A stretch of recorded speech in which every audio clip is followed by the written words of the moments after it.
The year was 1921. The world was at peace, for the most part. All the major players were anyway.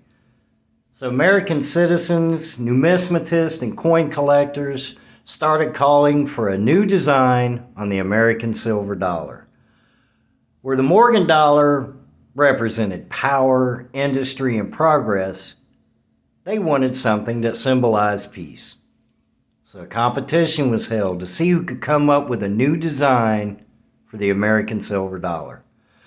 The winner of that competition was a man named Anthony De Francisci. He was an Italian-American sculptor, and he designed the American silver peace dollar. Hello everybody, welcome to Sobriety and Silver, where I woke up sober this morning, because you know it, went to bed sober last night.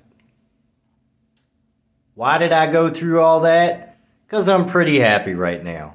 Today in the mail, I got a new peace dollar, but it's not just any peace dollar.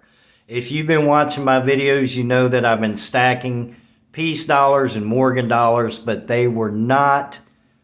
Some of them were Coles, almost slicks. This one is a 1922 brilliant, uncirculated peace dollar. The reason I'm so excited about this is because I bought it from M-Bar Coins. You guys know that if you watch my videos, you know I love M-Bar Coins. They have yet to let me down, but this is by far the nicest peace dollar I have. So I wanted to know the history more in detail of the peace dollar like I did the Morgan dollar. And it was just fascinating. You know, the peace dollar came out, the design in 1921, but they actually didn't start minting it until December of 1921, and they were being minted in high relief. Some of the coins had to be struck more than 2 or 3 times to get a good detail on it, but it was really hard on the machines, and they didn't stack very well, and it just too much trouble. So 1922 was actually the first full year of production where the coin was minted, and there was over 51 million of them minted. So it is the most common year for the peace dollar. But even though it's low relief, this one is brilliant, uncirculated, and is definitely going into a protector. I'm going to put it back in the flip right now. But I just thought that was very interesting. And also, Lady Liberty on the front was actually inspired by Anthony De Francisci's wife, Teresa. And on the back of the coin, where on other coins, the bald eagle is in fight mode, you know, with the eagle's, the wings spread and it's looking menacing. On the back of this one, it's just perched on an olive branch and just in peace mode. And it's just amazing. It's a great representation of its time. After World War I, when the world was at peace, just an amazing coin, amazing detail. And I'm really, really in love with this coin. And this one is definitely going in a deep stack. It's going in a protector. And I'm really happy with it. M-Bar Coins has come through again. Just a nice, nice coin. With that being said, I want to move on a little bit from talking about the peace dollar to talking about junk silver. But first, I'm going to put you on hold because I forgot, or put you on pause, because I forgot to get me a protector. 1 second. I had to take my gloves off to get the protector open, but I know some people like this sound. So that, again, will be put up and really cherished. I love that. All right, like I said, I'm going to move on, switch up a little bit, and talk about Stop the Melt. If I were to tell you, what would you say? What would you think if I said $55,000 in face value of junk silver would be sent to the smelter this week. Well, that's exactly what happened. I was watching another channel, and he had mentioned that a smelter was going to burn or melt $55,000 in face value of junk silver, constitutional silver. That's crazy. Can you imagine how much is actually being melted down every single day? I got with Coin Shop Chris, and we're starting the Stop the Melt campaign.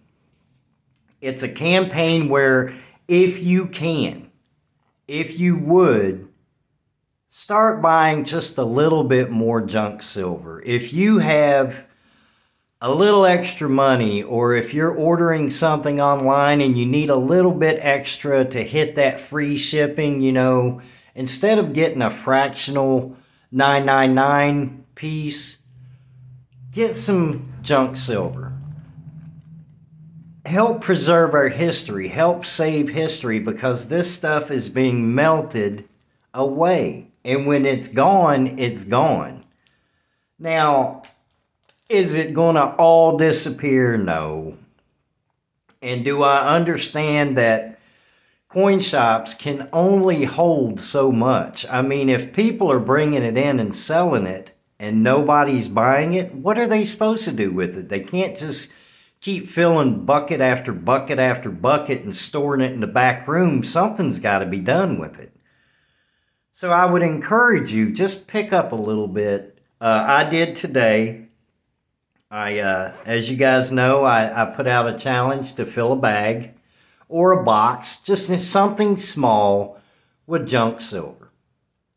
So today I just happened to be door dashing, and I was within 2 miles according to the GPS, because I still got to use GPS around here when I'm door dashing. I have no clue where I'm at.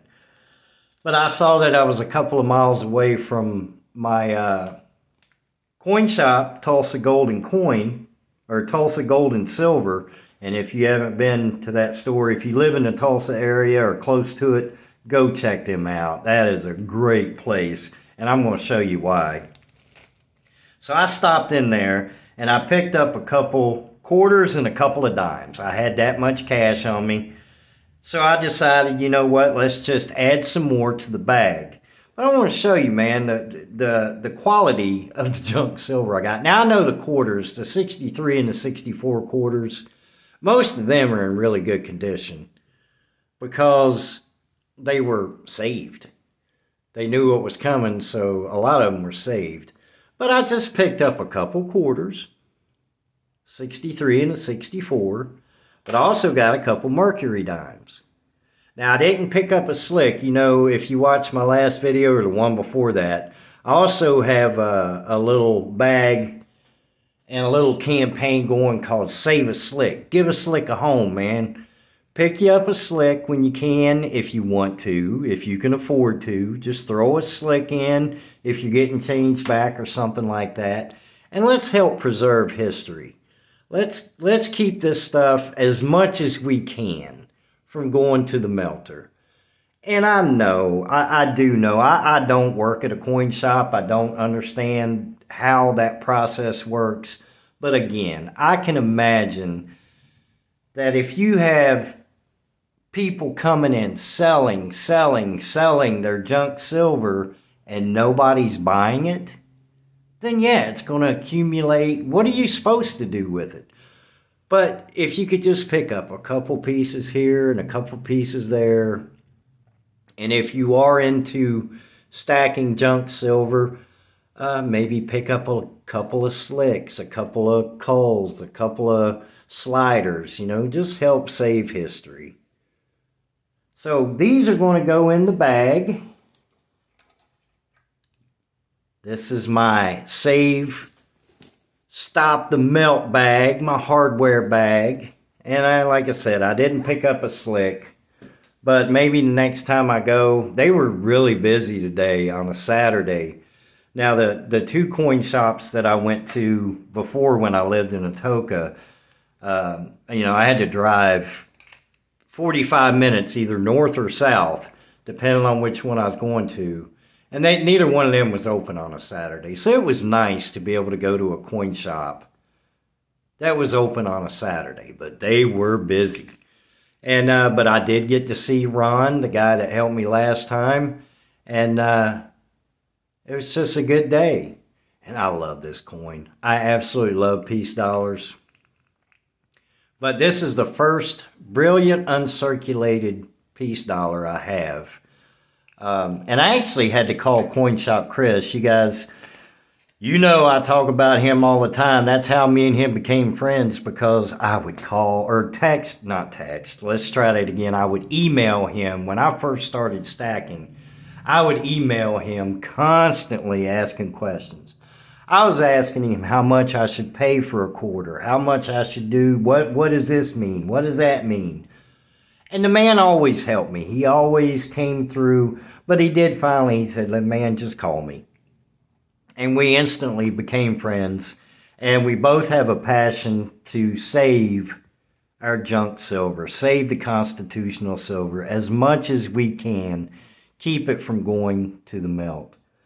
But I had to call him and ask him, because the description on this says brilliant uncirculated 1922 peace dollar MS, but there was no number behind it. So I know MS meant state, but there was no number behind it, and that kind of threw me off, where I'm new at this and I don't have hardly any numismatic coins at all.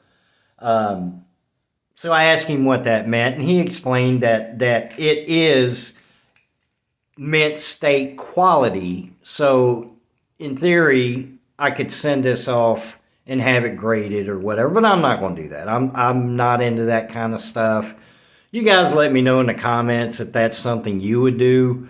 This is to me, sorry guys, to me this is just a really nice peace dollar that I'm going to save in my collection. It will be separated from the tube that is holding the other Morgans and peace dollars, and it will stay in its protector. With that being said, I hope you guys have a beautiful, wonderful Sunday. Go to bed sober, wake up sober. Gives a whole new meaning to life. You start the day fresh. It's just a wonderful experience. You guys take care, and I'll see you in the next video.